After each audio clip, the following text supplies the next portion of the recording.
It is raining relentlessly, and every drop feels like a hammer hitting my brain.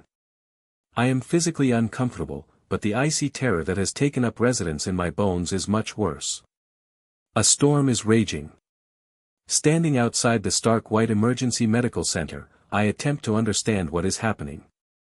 Inside the hospital, my son Jacob is fighting a seemingly invisible enemy while linked up to equipment. Yet maybe we are both fighting the mystery of premonition. Accompanying him in emergency is Sarah, my wife. She possesses strength and logic. When I feel my mind spinning out of control or when my past resurfaces to haunt me, she is the rock that I can rely on. At this very moment, I require her presence, but I also require this space outside, the separation from the clinical reality of the hospital and the terrible thoughts racing through my head.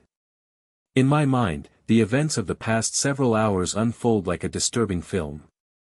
Sarah and Jacob were meant to be on a short vacation while I was due on a business trip from Kansas to Arlington. We were supposed to board a plane. But by the time we reached near the gate, Jacob had fallen apart. His savant syndrome caused him to have these unprecedented bursts of insight and brilliance, making him an exceptionally clever yet also disturbed young man. But there are moments when everything becomes too much, and he just breaks down.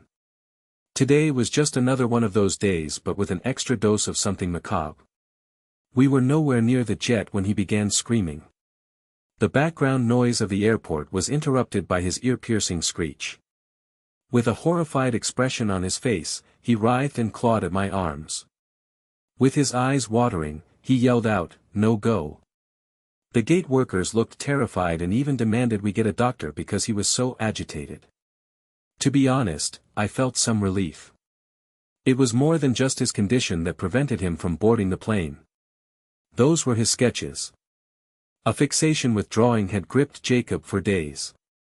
A plane, obviously a plane, though badly painted. On the underside, a rough depiction of water. And then in the same sketch, a helicopter, likewise depicted in his uncomplicated, juvenile manner, stood next to the plane. Then the numbers and the words that made me shudder: 42 is bad. 42 is not good.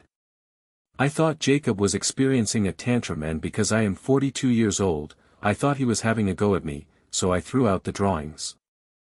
I am burdened with knowledge about something that twists my gut and causes me to doubt many things.